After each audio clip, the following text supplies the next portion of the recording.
ലോക്സഭാ തെരഞ്ഞെടുപ്പിന്റെ ഔദ്യോഗിക പ്രഖ്യാപനം വന്നില്ല എങ്കിലും തലസ്ഥാനം തെരഞ്ഞെടുപ്പിന്റെ പൂർണ്ണ ആവേശത്തിലേക്ക് കടന്നിരിക്കുന്നു. തലസ്ഥാന ജില്ലയിലെ 2 മണ്ഡലങ്ങളിലും 3 മുന്നണികളുടെയും സ്ഥാനാർത്ഥികൾ ഇന്നു മുതൽ മുഴുവൻ സമയ പ്രചാരണത്തിനുണ്ടാകും. ശശി തരൂരിന്റെ ഔദ്യോഗിക പ്രചാരണം ഇന്ന് തുടങ്ങും. സലിം മാലിക് ചേരുന്നുണ്ട് തിരുവനന്തപുരത്ത് നിന്ന് വിവരങ്ങളുമായി. സലിം, ഈ തുടങ്ങുമ്പോൾ തന്നെ വലിയ ശക്തി പ്രകടനം എന്നുള്ള രീതിയിലാണ് ഇത്തവണ കാര്യങ്ങൾ പോകുന്നത്. അപ്പോൾ കഴിഞ്ഞ ദിവസം വടകരയിലൊക്കെ നമ്മൾ കണ്ടതാണ് അല്ലേ? അപ്പോൾ ഇന്ന് തിരുവനന്തപുരത്ത് ഏത് രീതിയിലായിരിക്കും? വലിയ തിരക്കിലേക്ക് കടക്കുകയാണോ?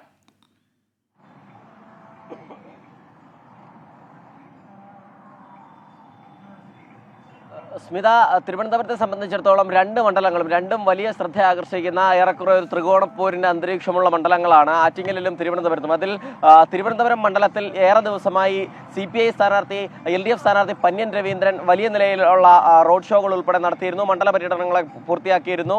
സ്ഥാനാർത്ഥി പ്രഖ്യാപനത്തിന് തൊട്ടു പിന്നാലെ തന്നെ BJP സ്ഥാനാർത്ഥി രാജീവ് ചന്ദ്രശേഖറും തിരുവനന്തപുരത്ത് കളം പിടിച്ചിട്ടുണ്ട്. അതേസമയം ശശി തരൂർ ആകട്ടെ സ്ഥാനാർത്ഥി പ്രഖ്യാപനം കഴിഞ്ഞ് 2 ദിവസം കഴിഞ്ഞെങ്കിലും തിരുവനന്തപുരത്തേക്ക് പ്രചരണത്തിനായി വന്നിട്ടുണ്ടായിരുന്നില്ല. ഇന്നലെ രാത്രിയോടുകൂടിയാണ് അദ്ദേഹം ഡൽഹിയിലെ തിരക്കുകളൊക്കെ അവസാനിപ്പിച്ച് തിരുവനന്തപുരത്തേക്ക് എത്തിയത്. തിരുവനന്തപുരത്തേക്ക് എത്തുമ്പോഴും മറ്റ് സ്ഥാനാർത്ഥികൾക്ക് കിട്ടിയതുപോലെ ഒരു വലിയ സ്വീകരണം അദ്ദേഹത്തിന് ഉണ്ടായിരുന്നില്ല. പക്ഷേ അത് മനഃപൂർവ്വമായി സ്വീകരണം ഒഴിവാക്കിയത് എന്നാണ് കോൺഗ്രസ് കേന്ദ്രങ്ങളും ഒപ്പം തന്നെ ശശി തരൂരുമായി ബന്ധപ്പെട്ട വൃത്തങ്ങളും പറയുന്നത്. കാരണം ഒരു സ്വീകരണം തിരുവനന്തപുരത്തേക്ക് ഒരു സ്വീകരണം നടത്തി കൊണ്ടുവരേണ്ട കാര്യം തനിക്കില്ല. അതിന് പകരം താൻ കഴിഞ്ഞ 15 വർഷവും ഇവിടെ ഉണ്ടായിരുന്നു, അതിന്റെ വിലയിരുത്തലാവും ഇത്തവണത്തെ തെരഞ്ഞെടുപ്പ് എന്നാണ് പറയുന്നത്. അങ്ങനെ ഇന്ന് ശശി തരൂർ കൂടി പ്രചരണം ആരംഭിക്കുന്നതോടുകൂടി തിരുവനന്തപുരം മണ്ഡലത്തിൽ അത് വാശിയേറിയ തെരഞ്ഞെടുപ്പ് പ്രചരണ രംഗത്തേക്കുള്ള ഒരു ചുവടുവെപ്പ് കൂടിയാകും ഇന്നുണ്ടാവുക. ഇന്ന് രാജീവ് ചന്ദ്രശേഖർ കഴിഞ്ഞ ദിവസം ഡൽഹിയിലേക്ക് മടങ്ങിയിരുന്നു. ഇന്ന് അദ്ദേഹം തിരിച്ചെത്തിയ ശേഷം വിവിധ പരിപാടികളിൽ പങ്കെടുക്കും. ഒപ്പം ചില തെരഞ്ഞെടുപ്പ് പ്രചരണ പരിപാടികളിലും പങ്കെടുക്കും. അതേസമയം ശശി തരൂർ ഇന്ന് രാവിലെ UDFന്റെ യോഗമുണ്ട്,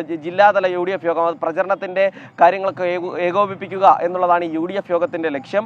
അതിനുശേഷം പ്രചരണ പരിപാടികൾക്ക് ഔദ്യോഗികമായി തുടക്കം കുറിക്കും. ആദ്യഘട്ടത്തിൽ മണ്ഡലങ്ങളിലേക്കുള്ള പര്യടനമാവും. അതിനുശേഷം റോഡ് ഷോ ഇപ്പോൾ തീരുമാനിച്ചിട്ടില്ല.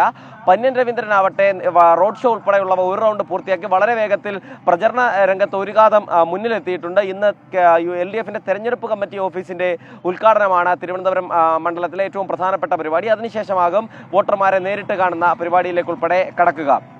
അതേസമയം ആറ്റിങ്ങലിൽ 3 സ്ഥാനാർത്ഥികളും കളം പിടിച്ചിട്ട് 3 ദിവസത്തിലധികമായി. അടൂർ പ്രകാശ് സ്ഥാനാർത്ഥി പ്രഖ്യാപനത്തിന് മുൻപ് തന്നെ ഹൈമാസ്റ്റ് ലൈറ്റ് ഉൾപ്പെടെയുള്ള കേന്ദ്ര പദ്ധതികളുടെ ഉദ്ഘാടനങ്ങളുടെ തിരക്കിലായിരുന്നു. ഓരോ ദിവസവും 10-ലധികം ഉദ്ഘാടനങ്ങളുമായി ബന്ധപ്പെട്ട് അദ്ദേഹം സഞ്ചരിക്കുകയായിരുന്നു. അതിനുശേഷം ഇപ്പോഴും ആ ഉദ്ഘാടനങ്ങൾ സമാന്തരമായി നടക്കുമ്പോൾ തന്നെ ഔദ്യോഗിക പ്രഖ്യാപനത്തിന് ശേഷം തെരഞ്ഞെടുപ്പ് പ്രചരണത്തിലേക്കും അദ്ദേഹം കടന്നിരുന്നു. ഇന്ന് റോഡ് ഷോ, അടൂർ പ്രകാശ് ആദ്യമായി ഇന്ന് റോഡ് ഷോ നടത്തും. 3 മണ്ഡലങ്ങളിൽ റോഡ് ഷോ എന്നുള്ളതാണ് തീരുമാനിച്ചിരിക്കുന്നത്. രാവിലെ 8:30, വൈകുന്നേരം 4:30, 5:30 എന്നീ സമയങ്ങളിലാണ് ഈ റോഡ് ഷോ വിവിധ മണ്ഡലങ്ങളിൽ തീരുമാനിച്ചിരിക്കുന്നത്.